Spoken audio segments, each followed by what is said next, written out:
Assalamualaikum warahmatullahi wabarakatuh. Sahabat Buya Milenial, kematian merupakan suatu hal yang pasti terjadi bagi setiap makhluk hidup, tak terkecuali pada manusia. Kapan seseorang akan meninggal pun sudah ditetapkan ketika dirinya masih di dalam kandungan, ketika ruh ditiupkan. Pasca kematian timbul pertanyaan. Di antaranya adalah, di mana ruh tinggal atau menetap setelah kematian seraya menunggu hari pembalasan? Apakah ruh berada di langit atau di bumi? Apakah ruh berada di surga atau neraka? Atau berada di tempat yang lain? Berikut ini ulasan posisi ruh setelah terpisah dari jasad. Sebelum lanjut, jangan lupa like, subscribe, dan share.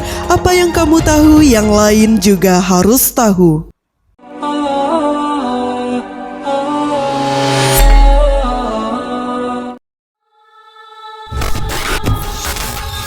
Syekh Dr. Umar Sulaiman Al-Ashqar menjelaskan posisi ruh setelah terpisah dari jasad.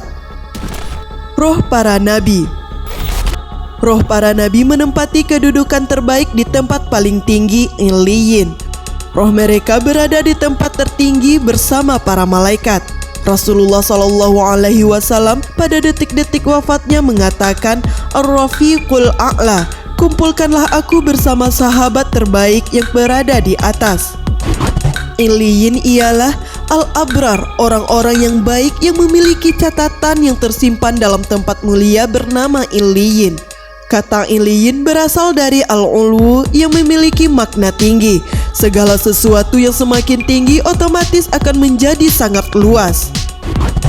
Ali ibnu Abu Talhah telah meriwayatkan dari Ibnu Abbas bahwa makna firman-Nya, sekali-kali tidak, sesungguhnya kitab orang-orang berbakti itu tersimpan dalam Illiyin, yaitu maksudnya di dalam surga. Menurut riwayat lain dari Ibnu Abbas, bahwasanya catatan amal perbuatan mereka itu berada di langit di sisi Allah Subhanahu wa Ta'ala. Catatan yang dituliskan sangatlah detail, tidak ada satupun yang terlewatkan. Catatan yang dimuliakan ini juga disaksikan oleh malaikat-malaikat yang didekatkan kepada Allah Subhanahu wa Ta'ala. Dan kelak di hari akhir, sang pemilik catatan akan dibalas oleh Allah dengan pahala yang sangat luar biasa. Roh para syuhada. Roh mereka berada di tembolok burung-burung hijau di surga. Burung ini memiliki sarang yang menggantung di bawah arasy. Keadaan pertama yang akan dialami oleh para syuhada adalah ruh mereka ada yang berada di dalam tembolok burung hijau dan dibawa terbang ke surga. Dalam Sahih Muslim dari Masyruk rahimahullah berkata, kami bertanya kepada Abdullah tentang ayat ini, dan jangan sekali-kali kamu mengira bahwa orang-orang yang gugur di jalan Allah itu mati. Sebenarnya mereka itu hidup di sisi Tuhannya mendapat rezeki. Quran Surah Ali Imran ayat 169. Dia menjawab, adapun kami telah bertanya tentang hal kepada Nabi SAW, lalu beliau menjawab, sesungguhnya ruh-ruh para syuhada itu ada di dalam tembolok burung hijau. Baginya ada lentera-lentera yang tergantung di arasy. Mereka bersama burung bebas menikmati surga sekehendak mereka, kemudian singgah pada lentera-lentera itu. Kemudian Rabb mereka memperlihatkan diri kepada mereka dengan jelas, lalu bertanya, apakah kalian menginginkan sesuatu? Mereka menjawab, apalagi yang kami inginkan, sedangkan kami bisa menikmati surga dengan sekehendak kami? Rabb mereka bertanya seperti itu sebanyak 3 kali. Maka tatkala mereka merasa bahwasanya mereka harus meminta sesuatu, mereka berkata, wahai Rabb kami ingin ruh kami dikembalikan ke jasad-jasad kami, sehingga kami dapat berperang di jalan-Mu sekali lagi. Maka tatkala dia melihat bahwasanya mereka tidak mempunyai keinginan lagi, mereka ditinggalkan. Hadis riwayat Muslim. Roh orang mukmin yang soleh. Roh mereka berada di tembolok burung, bukan burung berwarna hijau yang bergelantungan di pohon-pohon surga. Dalam hadis yang diriwayatkan oleh Abdurrahman ibnu Ka'ab ibnu Malik, Nabi SAW bersabda, jiwa seorang muslim itu laksana burung yang bergelantungan di pohon surga, sampai Allah mengembalikannya ke jasadnya pada hari kiamat. Hadis riwayat Ahmad. Perbedaan antara roh syuhada dengan roh kaum mukmin adalah bahwa roh syuhada berada di sangkar burung hijau sambil terlepas dan berjalan ke sana kemari di taman surga, lalu kembali ke lampu pelita yang tergantung di arasy. Sedangkan roh kaum mukmin berada di sangkar burung yang tergantung di surga, tetapi tidak berjalan ke sana sini di surga. Keadaan kaum mukmin seperti burung yang bergelantungan di pohon surga tidak bertentangan dengan hadis lain yang diriwayatkan oleh Abu Hurairah dari Rasulullah SAW. Hadis tersebut menyatakan bahwa malaikat menggenggam roh seorang mukmin dan membawanya naik ke langit. Malaikat berseru, "Alangkah wanginya roh yang mendatangi kalian dari bumi." Lalu mereka membawa roh itu menemui roh orang-orang beriman. Kegembiraan mereka melebihi kegembiraan orang yang menemukan barangnya yang hilang. Dalam sebuah riwayat dari Al-Barak bin Azib radhiyallahu anhu tentang perjalanan ruh mukmin dan ruh kafir, para malaikat yang membawa ruh itu menjawab, "Ini ruh Fulan bin Fulan," dengan nama panggilan terbaiknya semasa dahulu di dunia. Hingga mereka sampai ke langit, mereka minta agar pintu langit dibukakan. Maka dibukakanlah bagi mereka, lalu diiringi oleh para malaikat dari seluruh penjuru langit hingga ke langit selanjutnya sampai akhirnya ke langit yang ketujuh. Lalu Allah Azza wa Jalla berfirman, "Tulislah catatan amal hambaku di Illiyin, serta kembalikan ia ke bumi, karena sesungguhnya aku menciptakan mereka atau manusia dari bumi atau tanah. Kepadanya juga akan kukembalikan, dan dari sana akan kukeluarkan mereka pada waktu yang lain." Kemudian roh orang tersebut dikembalikan lagi ke jasadnya di bumi, lalu datang kepadanya dua malaikat. Kedua malaikat itu mendudukkannya seraya berkata, "Siapakah Rabbmu?" Orang itu pun menjawab, "Rabbku adalah Allah Azza wa Jalla." Kemudian malaikat itu bertanya lagi, "Apa agamamu?" "Agamaku Islam," jawabnya. "Siapakah laki-laki yang telah diutus kepada kalian?" tanya dua malaikat itu lagi. "Dia adalah Muhammad Rasulullah SAW," jawabnya. Dua malaikat itu berkata, "Dari mana kamu tahu?" "Aku membaca kitab Allah Azza wa Jalla, kemudian aku mengimaninya dan membenarkannya," jawabnya. Lalu terdengarlah seruan dari atas langit, "Hambaku itu benar, karenanya hamparkanlah baginya hamparan dari surga, pakaikanlah ia pakaian dari surga, dan bukakanlah satu pintu menuju surga baginya." Maka terciumlah olehnya angin surga dan aroma wanginya, serta diluaskanlah kuburnya seluas mata memandang.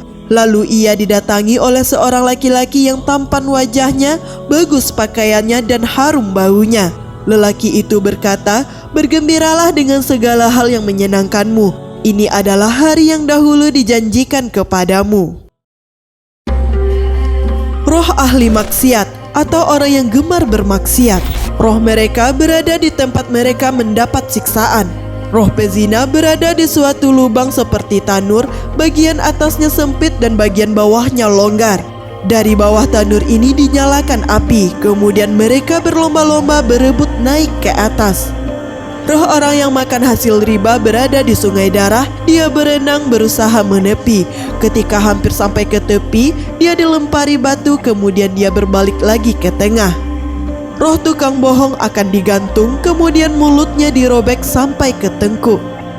Dalam Sahih Al-Bukhari diriwayatkan bahwa Samurah ibnu Jundub berkata, "Aku berkata, kalian telah membawaku berkeliling pada malam ini, maka beritahukanlah kepadaku mengenai peristiwa-peristiwa yang kulihat tadi." Keduanya menjawab, "Baik." Orang yang mulutnya dirobek adalah seorang pendusta yang menceritakan kabar dusta sehingga dusta itu tersebar kemana-mana, dan ia terus diperlakukan begitu sampai hari kiamat. Orang yang kepalanya diremukkan adalah lelaki yang diajarkan padanya Al-Quran, tetapi ia mengabaikannya di malam hari dan tidak mengamalkannya di siang hari.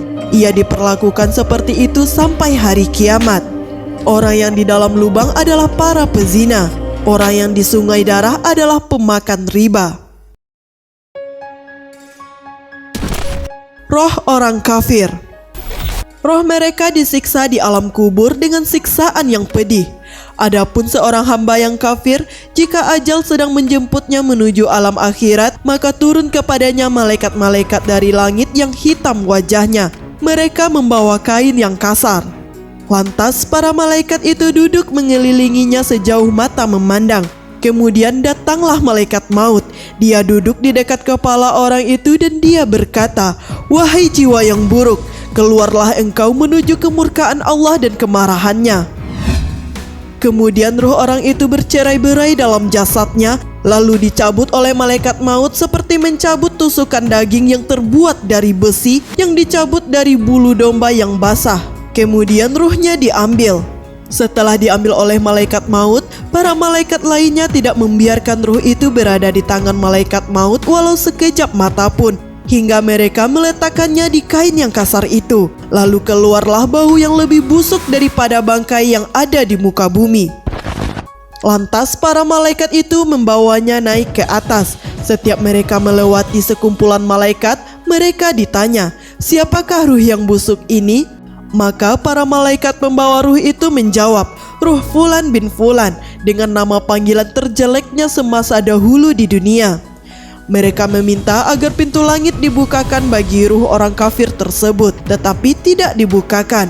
Kemudian Allah berfirman, "Tulislah catatan amalnya di Sijjin, di bumi yang paling bawah." Maka ruh orang itu dilemparkan dengan sekali lemparan. Lantas ruhnya dikembalikan ke jasadnya dan datanglah dua malaikat kepadanya. Kedua malaikat itu lalu mendudukannya seraya berkata, "Siapakah Rabbmu?" Dia menjawab, Hah? Aku tidak tahu." Kedua malaikat itu bertanya lagi, "Apa agamamu?" Hah? Aku tidak tahu," jawabnya.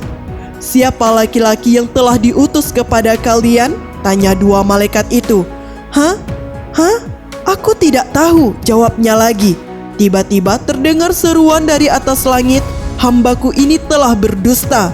Bentangkanlah hamparan dari api neraka baginya dan bukakanlah baginya satu pintu menuju neraka." Maka datang kepadanya angin panas yang berhembus dari neraka dan kuburnya dipersempit hingga tulang rusuknya bercerai-berai. Wallahu a'lam. Fastabiqul khairat. Billahi taufik wal hidayah. Wassalamualaikum warahmatullahi wabarakatuh.